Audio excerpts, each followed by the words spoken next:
You all look like fools now, don't you? That's right. Everybody that told me that all that time signing staff was stupid, this one's for you. This also is going to address the injury question that we've been getting from the previous video with nice, cold, hard facts. And it also ties into staff as well. But I've got some big time news for you. We've got spreadsheets, we've got data, and we can prove how much of a difference coaching staff makes your ability to train. And it's not just coaching staff, it's one or two other things that you can do as well as how much of a difference your staff actually makes in terms of the number of injuries you accumulate. Let's go.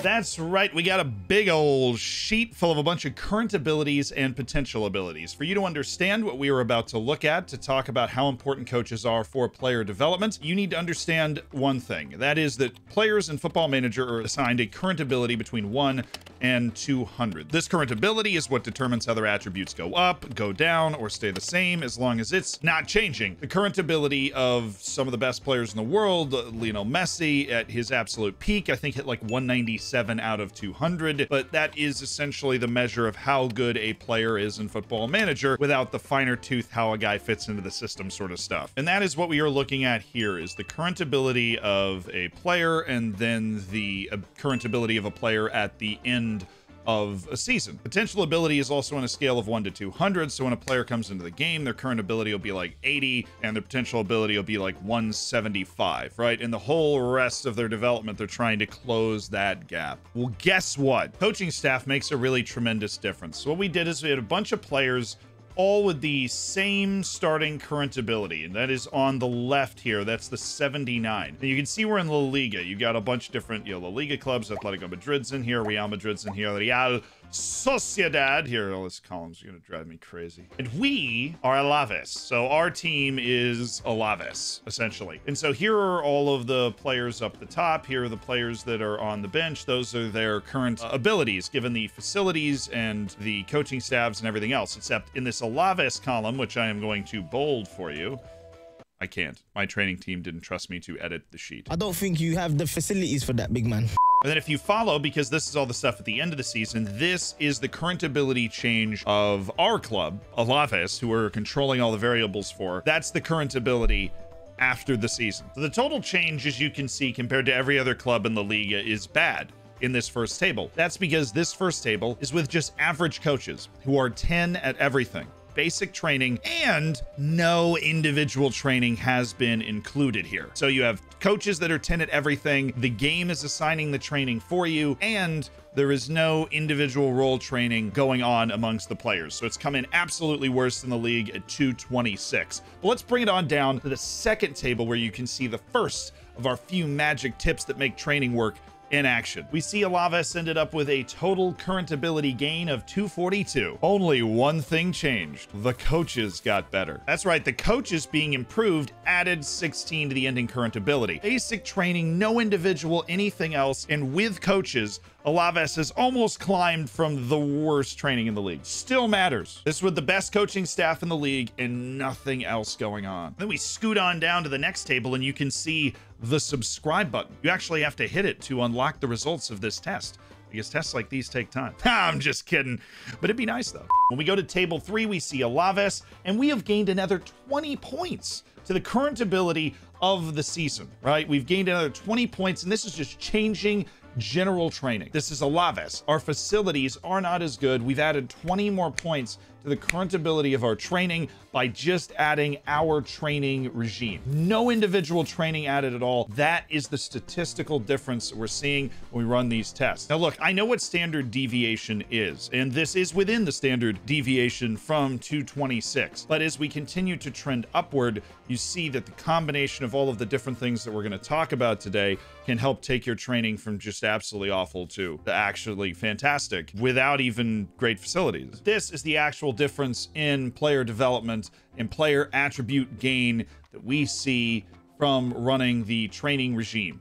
Okay. It's also notable that this team picked up the lowest amount of injuries in the league running the New Zealand training schedule. So you are okay. I promise. I know it's scary. It scared me the first time I did it. It's nothing compared to table 4, where we ended up with a current ability addition of 280 after doing this other one little thing. Well, 2 little things. This final table, we went to every player and added a position role duty for them to work on, right? Position role right here. And you, even if it's the position role they're already playing, if it says something like that, it's not working. It needs to actually be working on the position. That, and we praised and criticized players for their training performances. If you're over a 7.75 or at a 7.75, you can praise. And if you are below a 6.5, you can criticize. Doing that and adding position role duty to training was the sole contributor to the rise 18 current ability points over the entire season. It's literally basically 1 current ability point per player that's going through this process, especially 1 current ability point per player that's actually getting playing time throughout the course of this process, just from having position role duty and praising and criticizing during training. To me, that's a mammoth takeaway. As somebody that loves to like min-max and make sure I'm doing everything exactly the right way to pull the best results out of my team in a game like Football Manager that is inherently, how do I put this?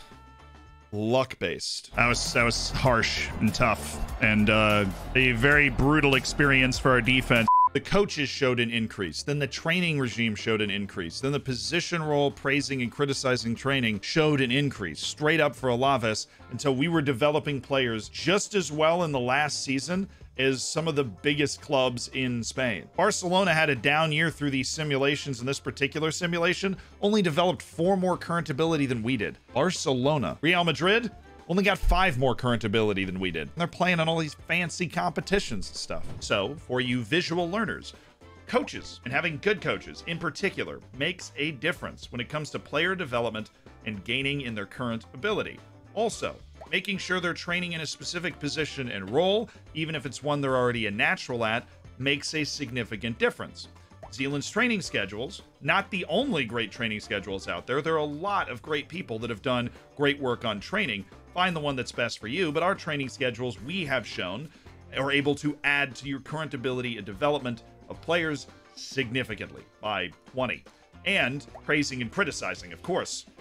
Who doesn't love some positive and negative reinforcement to aid your development? Not to mention the impact that that has on the morale of players. The praising and criticizing also raises your locker room atmosphere, which leads to better performances, better match ratings, better development, and a happier you. Aha. But the injury stuff is also something that ties into the fact that the coaching staff really does matter. You know, sports scientists, the people that you might sign once and then literally never think about again because they only have one attribute that affects whatever the heck they're doing, and they end up costing a lot of money anyways, and so you just cry into a river because you are wasting a ton of money on somebody that doesn't do anything. Well, fantastic news, because sports scientists do a lot, very important, a lot stuff. Might have been the worst sentence anyone's ever said. We'll get back to you on that first. But for learning about what sports scientists actually do to help survive training and matches and all those sorts of things, we're going to another spreadsheet. On this spreadsheet, we have different player names on the right, or the left.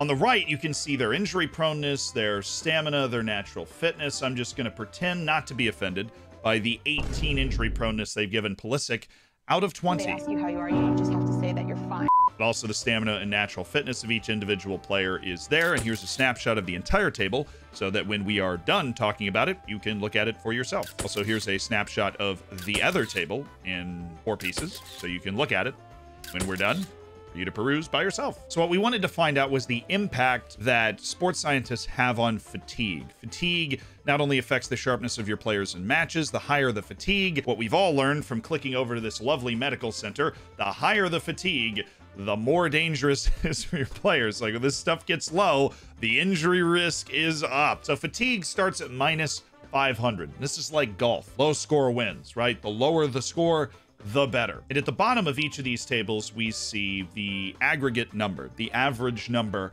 of fatigue for all of these players. We start with 0 sports scientists. So with absolutely no sports scientists in test number 1, we got a minus 77. In test number 2, we got a minus 64. Then we add in an average sports scientist who is a 10, and just to be safe, a 10 at everything, so not just a lot of 10s. At the average sports scientist, the score was minus 75, and then in the second test was minus 84. When we really started to see a dramatic improvement, even though that is an average improvement there, was when we had 1 perfect sports scientist. This is somebody that's a 20, and to be safe, a 20 at everything. We got a minus 100 and a minus 101. That is a monster reduction, up to 25% reduction in player fatigue from 1 perfect sports scientist amongst a whole collection of players. So just any old sports scientist will help a little. A good one will help a lot. What's fascinating is that we found more than 1 doesn't necessarily make it better. So if we go over to our test with 2 average sports scientists, wanted to see if that added up to 1 perfect one, it doesn't. Minus 81 and minus 78. But 2 perfect, you get a minus 92 and a minus 95. But what about 3 average sports scientists? Well, a minus 87. That's the best the average sports scientists have done, but also, you know, a minus 71. And once we got 3 perfect sports scientists in our 2 tests, we got minus 97 and minus 92. A very important takeaway for me is the bottom, we have a section called injuries in the end. And from the 2 perfect through 3 average and 3 perfect, there was just 1 injury through the stretch. And as you can see above, injury proneness, stamina, and natural fitness, we are running these players through 4 matches in 10 days. So a pretty insane gauntlet. At the bottom, we've added up all the results and the averages so that you can see that with 1 perfect sports scientist, you are going to get the best results. And perfect sports scientists are important, but at least 1 average sports scientist is consistently going to improve your ability to prevent fatigue amongst your team, thus solving finally the mystery of what exactly sports scientists do and why they're actually important to help out with not only your training, but your match performance and injury prevention. Because believe it or not, I also do not want your players to get hurt, which a few people seem to be convinced I'm trying to do secretly with my training schedule. It's all part of my master plan. The end goal yet to be determined.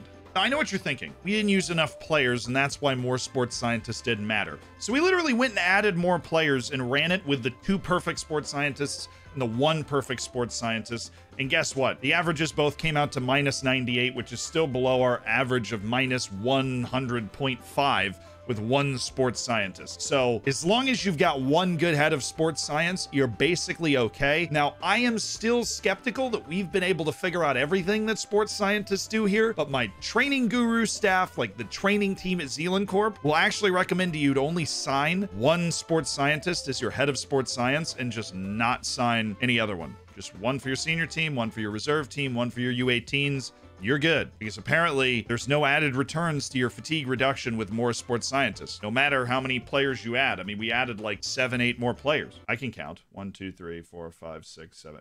I forgot the number. We added 8 more players and still nothing. So as long as you hire a good coaching staff, you have at least 1 good sports scientist so that your team is able to recover better from all manner of situations. You put all your players on individual training and you run the Zealand schedule, we can confirm to you that you will have not only a fitter team, but a team that is developing better as well.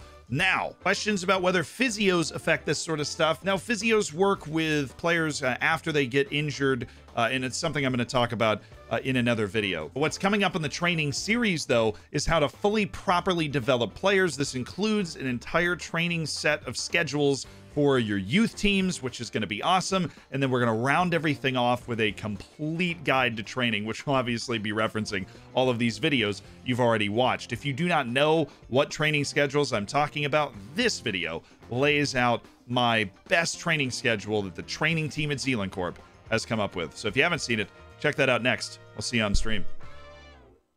Where you going?